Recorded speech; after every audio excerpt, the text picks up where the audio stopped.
Assalamualaikum warahmatullahi wabarakatuh. Kami akan mempresentasikan hasil diskusi kami yang bertema Mobile Security. Sebelumnya, kami akan memperkenalkan dari kelompok kami. Yang pertama adalah Bayu Angga Saputra. Yang kedua adalah Iwan Setiawan, saya sendiri. Yang ketiga adalah M. Arifin. Yang keempat adalah Alif Budi Sungkowo. Ya, langsung aja. Yang pertama adalah pengertian keamanan pada software sistem mobile.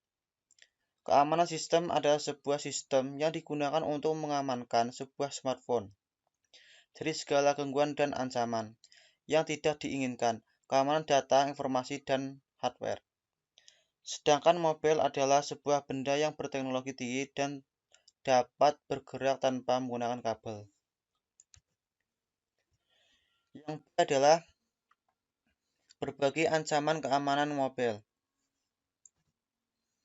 Yang pertama, kebocoran data. Salah satu hal paling rumit yang melatar belakangan kebocoran data adalah seringkali insiden ini tidak terjadi karena niat jahat.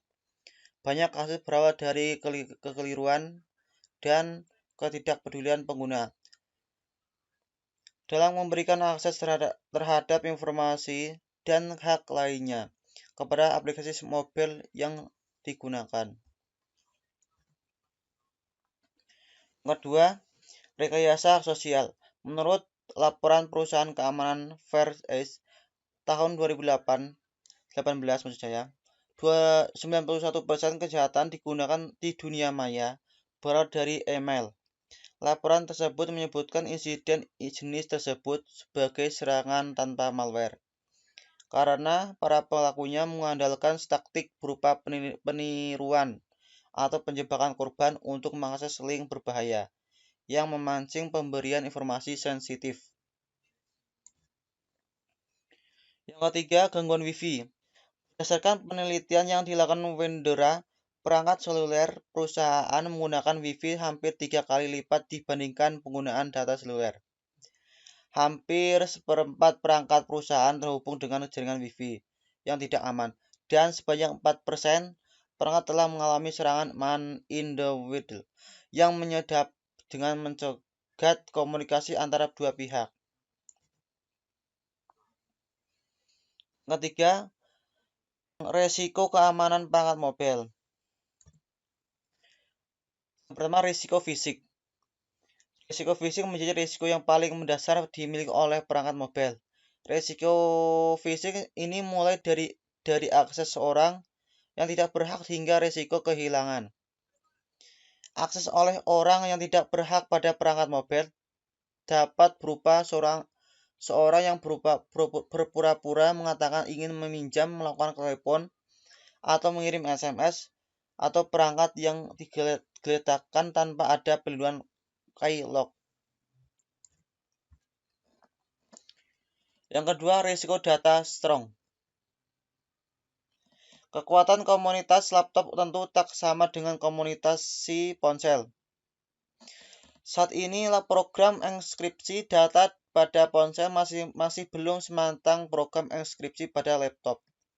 Misalnya, penggunaan laptop menggunakan aplikasi TrueScript untuk mengenkripsikan datanya. Yang ketiga, risiko strong password.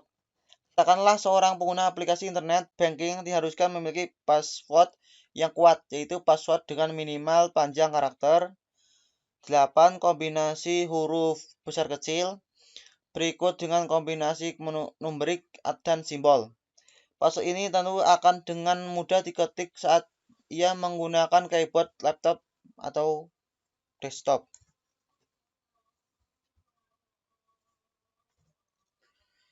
Yang keempat adalah resiko internet browsing. Ya, layanan ponsel ini tidak sebesar layanan laptop.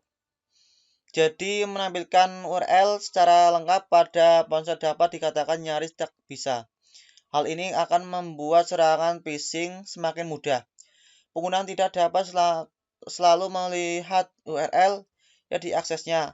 Penyerang hanya perlu memancing pengguna membuka, misalnya menggunakan URL shortener untuk mengarahkan ke situs palsu. Yang kelima adalah risiko privasi lokas. Bagi Gayus Tambunan saat kabur dari penjara, isu lokasi akan menjadi sangat kritikal. Tentu ia tak mau tertangkap basah saat kabur dari penjara. Bagaimana apabila ponsel yang digunakan Gayus selalu mengirimkan posisi koordinat GPS-nya? Saat ini isu privasi lokasi menjadi isu yang sangat dibicarakan. Ponsel iPhone, Android dikabarkan mengirimkan lokasinya. Keenam adalah risiko sistem operasi. Setiap perangkat mobile dengan masing-masing sistem operasinya tentu akan memiliki risikonya masing-masing. Baik Android, iPhone, BlackBerry, Symbian, Windows iPhone masing-masing memiliki risiko. Risiko sistem operasi ini meletakkan pada perangkat mobile tersebut. Contohnya risiko sistem operasi adalah jailbreak atau berusaha mendapatkan akses root pada perangkat. Yang kedua, ciri-ciri mobile device terinfeksi malware. Yang pertama adalah baterai boros. Baterai boros merupakan salah satu ciri device terkena malware. Hal ini dapat dikatakan terinfeksi virus pengguna antivirus normal. Namun baterai tiba-tiba lowbat. Contohnya adalah serangan ini seperti adware, salah satu jenis virus yang secara terus-menerus mengirimkan iklan kepada device sehingga aktivitas device bertambah sehingga mengonsumsi daya yang tinggi. Yang kedua, drop call. Drop call malware ini mempengaruhi panggilan masuk yang cukup mengganggu, terutama ketika melakukan percakapan telepon tiba-tiba mati, atau suara voice yang mengganggu. Namun malware ini tidak menutupi kemungkinan faktor di balik pengguna tersebut, karena ada beberapa faktor lain seperti penggangguan pada operator provider. Yang ketiga, boros pulsa. Tagihan pulsa membengkak merupakan salah satu ciri serangan malware. Malware ini mencuri pulsa menggunakan berbagai macam teknik, misalnya mengirim SMS ke nomor tertentu yang dengan tarif premium. Yang keempat adalah mengkonsumsi daya naik drastis. Yang keempat, mengkonsumsi data naik drastis. Malware jenis ini menyerang penggunaan paket data. Hal ini bisa dilihat dari terjadinya perubahan pola upload dan download. Jika pada ponsel Android Anda terjadi kegiatan upload atau download mencurigakan, pertanda ada seorang atau sesuatu yang sedang